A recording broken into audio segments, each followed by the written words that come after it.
Hayerete matretai. Bienvenue en ce premier cours de grec ancien, chers élèves. Alors, aujourd'hui, nous allons étudier du coup nous allons faire le premier cours de grec ancien, oui. Et alors, je vous préviens, il sera assez long. Comme ça, vous êtes prévenus. Il va vous exposer toutes les bases du grec ancien, comment lire le grec ancien. Et comme un cours normal, on devrait être habitué sur cette chaîne. Mais, bon, vous êtes aussi habitué, le texte. Donc, je vous lis le texte, hein, vous êtes habitués, hein, c'est parti. Andramoinepe Musa Polytropon, Hos Malapola, Paranctre, Epei Troies, Hieron, Ptolietron, Epersepolon d'Anthropon, Ideastea Kainoon, Egno, Arnumenos, Hestepsuchen, Kai, Noston, Hetairon, Aludhos, Hetarus, Erustato, Hiemeos, Per. Voilà donc le texte en grec ancien. Donc c'est les premiers vers d'Homère, les premiers vers d'Homère, oui, voilà, qui invoquent la muse, Moussa. Voilà. Nous allons du coup maintenant passer à l'alphabet. Alors, vous voyez que l'alphabet grec, pardon, grec ancien en tout cas, ressemble beaucoup, enfin, a des ressemblances avec l'alphabet français, latin plutôt. Mais il y a des lettres quand même différentes. Voilà, c'est important de le souligner. Alors, petite parenthèse historique, l'alphabet grec a été emprunté à l'alphabet phénicien et a été modifié, on va dire, en alphabet grec. Voilà. Je vous épargne les détails avec les voyelles, etc. Nous allons du coup étudier la prononciation du grec. C'est parti. Je vous lis l'alphabet. Alpha, bêta, gamma, delta, epsilon, zeta, eta, theta, iota, kappa, lambda, mu, nu, xei, omicron, pi, rho, sigma, tau, upsilon, pi, pi, psi, oméga. Donc, remarque sur les sons. Alors, alpha, bah, c'est le son A, tout le temps. Bêta, c'est le son B tout le temps, comme en français pour le moment. Gamma, c'est le son G, comme d'habitude. Delta, c'est le son D, comme d'habitude. Pour le moment, ça va. Epsilon, epsilon, c'est E et rarement E, selon la prononciation. Mais en général, le grec fait en sorte que l'epsilon se prononce toujours E. La première lettre un peu changeante, zeta, c'est Z, le son Z, comme le zeta, comme le EZ ancien français, le zeta latin.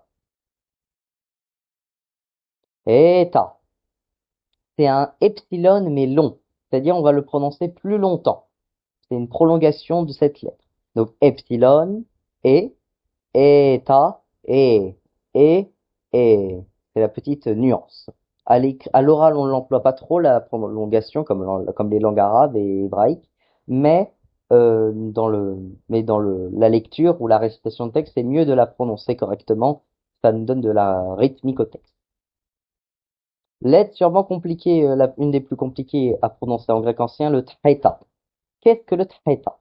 Alors, pour le prononcer, vous devez faire un te, comme en français, comme dans toboggan par exemple, te, et he, comme dans, il n'y a pas de mots en français qui font he. Vous devez prononcer le son te et he à la suite. He, he, voilà. Essayez de vous entraîner. Iota, c'est le son i. Kappa, c'est le son que. Lambda, c'est le son le. Mu, c'est le son me. Nu, c'est le son ne. Sei, c'est le son xe, comme X. Sauf que là, c'est xei. Omicron, c'est le son O. Pi, c'est le son P. Rho, c'est le son R. Alors oui, petite nuance, le P français et le son R en grec ancien. C'est la lettre Rho, comme les langues cyrilliques. Sigma. Alors remarquez, on verra le point graphique après, mais sigma se prononce S. Mais vous allez voir pourquoi il y a deux lettres, j'ai mis une virgule sur cette lettre. Tau. Tau se prononce T. À pas confondre avec le Theta qui se prononce T.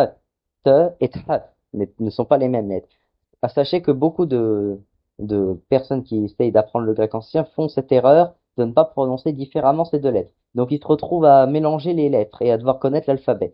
Car en grec ancien, toutes les lettres se prononcent indépendamment. Upsilon, c'est le son U, comme dans le U français. Sauf qu'il est noté Y. Ça vient de là d'ailleurs, le Y. Hey. Alors là, c'est la même chose que le theta, sauf que ça s'applique avec le H, le P. Donc P et H. H, H. Voilà. Jamais Phi, comme en grec moderne. Hey. Alors la lettre Kei, c'est encore la même chose, sauf que là, c'est le son que comme le kappa, que, avec le son H. H. Hey. H. H. Vous devez expirer de l'air. H. Voilà. Donc il faut pas confondre le kappa et le Kei. Te et Khe. Te et The. Il y en a beaucoup qui font cette erreur. Si, si ça se prononce pt, c'est la lettre, c'est le son se prononce pt. Voilà, P et un S. C'est pas facile, c'est pas ça, c'est pas difficile. Pardon. Puis la lettre oméga. Oméga, bon, là, sûrement une des lettres les plus connues en grec ancien. C'est un O, comme le omicron, sauf qu'il est long. Oh, oméga. Bon, j'exagère, hein, bien sûr, hein. Mais voilà, c'est la prononciation. Donc, à bien différer theta de tahu, tri de kappa, omicron de oméga, et epsilon de eta, et sinon, ah oui, et de pi et de pri. Voilà, faut faire attention. Pour parler du stigma, alors, on verra, alors ça c'est l'écriture grecque. Donc cette écriture sert à noter la langue grecque. Donc il y a des mots, comme vous avez vu, comme le texte d'avant. Et en fait, le stigma, il a une particularité, c'est qu'il a gardé deux graphies. Le stigma que vous voyez en grand, c'est le stigma majuscule, c'est lui qui ressemble à un Z ou un 3 à l'envers. Le petit i avec une prolongation, on va dire, vers la droite, c'est le sigma classique. Et le sigma qui ressemble un peu à un serpent ou un S, c'est le sigma qu'on va mettre en fin. Donc, c'est-à-dire qu'il sera utilisé en fin de mot. Donc, si un mot finit par sigma, bah, il se prononcera, bah, on l'écrira comme ça. Bah, ça se prononce pareil, comme par exemple Hieros, Helios, il y a plein de mots hein, qui finissent par le sigma final. On dit sigma final. Euh, Athletes, un athlète. Helios, le soleil. Hieros, pardon, sacré, voilà. Ithos, par exemple, égal, c'est l'adjectif, etc., etc. Parlons maintenant des digrammes. Alors, c'est débattu, mais il y en a qui disent que le O micron et le upsilon font le son OU. Comparé au latin, bon, le latin fait O. O. Alors, moi, personnellement, je suis encore débattu sur cette question. Je trouve que, je pense qu'en grec ancien, on le prononçait OU, selon mes recherches, etc. Mais on dit souvent que c'est OU, donc je vous donne la prononciation standard, car OU a existé, ou existait en tout cas, en grec archaïque. Donc ça va dépendre de votre période. C'est encore très compliqué les langues anciennes parce que elles évoluent et après elles se figent. Comme en ancien français, on le prononce OU et pas OU. Moi, je suis catégorique là-dessus. Je suis pas d'accord avec les linguistes et les linguistes historiques et ceux qui font de la reconstitution faussement historique. Donc moi, personnellement, je suis débattu. Des fois, je vais le prononcer OU, des fois, je vais le prononcer OU. Voilà, comme dans doulos ou doilos. Ah bah tiens, ça finit aussi par un sigma final, ça veut dire un esclave. Voilà. Alors, peut-être que si vous vous êtes un peu intéressé au grec ancien, vous avez remarqué que le grec ancien de base a beaucoup d'accents. Vous voyez le texte qu'on a eu, il y avait très peu d'accents. Voilà. Le texte qu'on a lu, il y avait presque rien, c'était vide, c'était vierge. Pourquoi? Alors, nous allons travailler sans accent. J'explique. De base, dans le grec ancien académique, celui qu'on apprend en académie de grec, etc., vont vous donner tous les accents. Donc, il va y avoir des iota souscrits, des accents graves, des accents circonflexes, des petites barres. Ça va rendre l'écriture très compliquée. Or, le grec ancien le grec des temps anciens, parce que vous me connaissez, j'aime beaucoup faire dans la restitution historique totale, voire même l'authenticité, moi je parle pas de restitution, et bah tout simplement, bah, ne les utilisez pas. C'est apparu bien après, enfin bien après, vers la fin du grec ancien et vers le début du grec médiéval et byzantin. Donc, nous n'allons pas utiliser les accents. Voilà. Ça vous enlève aussi beaucoup d'embêtements. Alors, sachez qu'en académie, on les réclame, les accents. Mais bon, voilà. C'est pas utile, on va dire, pour apprendre le grec ancien parce que les Grecs eux-mêmes ne les utilisaient pas. Vous voyez la logique, s'il vous plaît. Ça va pas être utile. Alors, maintenant, on va noter qu'une seule chose, les esprits rudes. Alors, il y a les esprits doux et les esprits rudes. J'explique. Les esprits rudes, ce sont des petites, bah, vous voyez sur le tableau, ce sont des petites virgules, entre guillemets, qui vont vers la droite, et qui sont mis sur les voyelles et une consonne. On va parler de ça après. Alors, j'explique. Pourquoi on va noter que l'esprit rude? Parce que l'esprit rude, lui, change la prononciation. Alors, pour ceux qui vont me demander est-ce que les Grecs anciens utilisaient l'esprit rude, non, parce que eux ils connaissaient la langue orale, donc eux dès qu'ils voyaient le mot, ils savaient direct qu'on devait prononcer le son h. Voilà, comme ça nous avance. Euh, Quand vous avez un esprit rude sur une voyelle, bah, vous devez prononcer le h devant. Donc pour alpha, esprit rude, ha, epsilon, esprit rude, he, ou he, ça va dépendre, mais rarement he. Eta, esprit rude. Et, donc on prend bien le he, voilà. Iota, avec un esprit rude. Hi. Omicron, avec oula, pourquoi je dis epsilon? Avec un esprit rude. Ho. Upsilon, avec un esprit rude. Hu. Oméga, avec un esprit rude. Ho. O prolongé comme le theta. Oui, eta et he, si vous voulez dire avec l'esprit. Voilà, c'est la particularité, c'est les seuls accents qu'on va noter. Pourquoi? Parce qu'ils vont donner de la prononciation. Les autres ne donnent pas de la prononciation, ils marquent en fait le rythme des mots. Sauf que le rythme, vous l'avez à l'oral, vous allez l'apprendre vous-même en fait. Il s'apprend par soi-même et à la lecture de texte. Et petite particularité, le ro, l'espèce de P français qui fait le son R roulé d'ailleurs, on peut l'avoir, mais lui on va pas prononcer R, on va prononcer R. Bon, enfin, les prononciations divergent, hein. On peut prononcer R et R. Mais c'est beaucoup mieux de dire R. Donc un R roulé avec un H qui se suit, comparé aux autres voyelles où là on met le H devant, le son H. Voilà. J'ai matérialisé ça par le son H qui représente phonétiquement le son H, le soufflement. Maintenant, vous voyez, j'ai mis des combinaisons de voyelles. C'est important de préciser de voyelles. Pourquoi? Parce que c'est ce qu'on appelle une diphtongue. Bon, si vous savez pas ce que c'est une diphtongue, c'est en fait deux voyelles qui se suivent.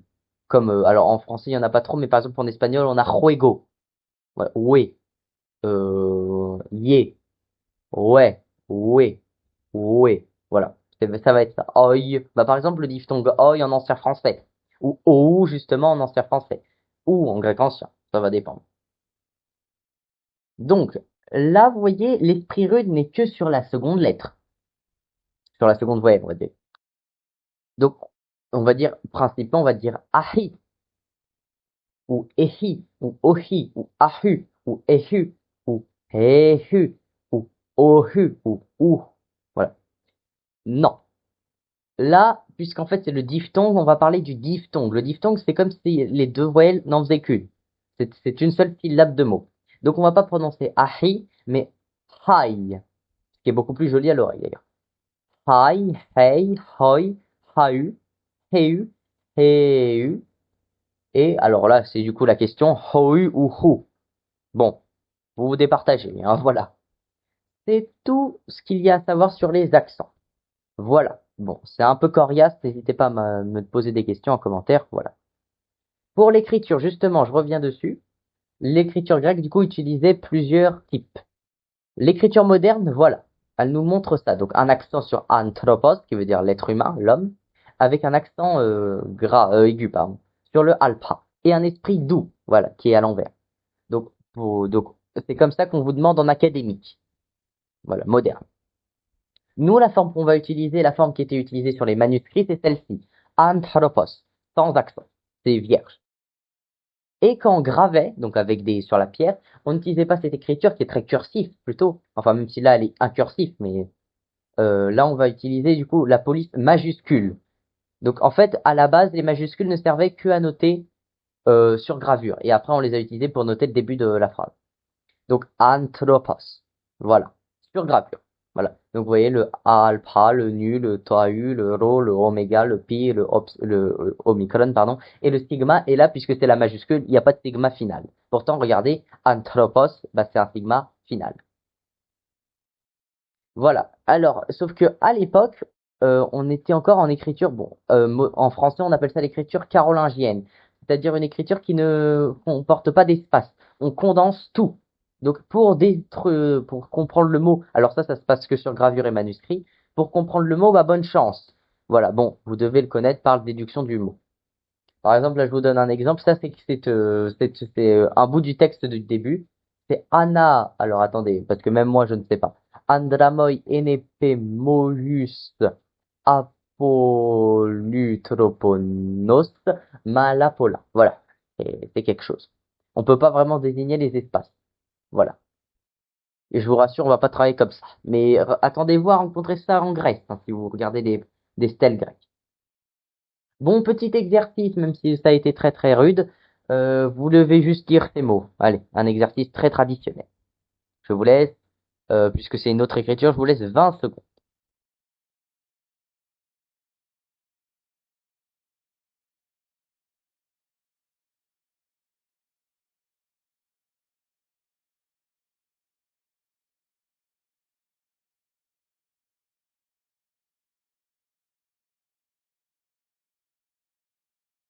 Et maintenant, je vais vous lire les mots Helios, Anthropos, Pudor, Omona, Hieros, Istos, Pater, Basilius.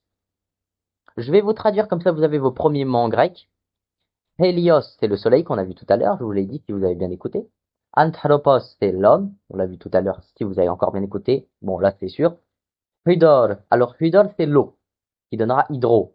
On va voir plus tard. Omona, c'est le nom, N-O-M, un nom, je m'appelle tatata. Hieros, c'est un adjectif qui veut dire sacré, on retrouve d'ailleurs le sigma final, comme Helios, Anthropos, et après le second mot, Ithos. Ithos, c'est celui qui vient après Hieros, que j'ai dit tout à l'heure. Ithos, c'est égal, c'est un adjectif. Pater, c'est bah, un père. Alors, si pour ceux qui font du latin, vous avez remarqué que pater et pater en grec ancien et en latin, c'est le même mot, c'est le père. Et Basileus, c'est le roi. Voilà. Bon, vous allez voir après, il y a des déclinaisons, etc. Voilà, je vous mets pas de dialogue pour aujourd'hui, c'est vous avez déjà bien été assez occupé. Sinon, je vous dis kairete, kairete, voilà, kairete. Pourquoi je veux complexifier les tâches? Pourquoi donc se complexifier la vie? Bon, kairete o matretai, au revoir. Je vous laisse sur une petite chanson.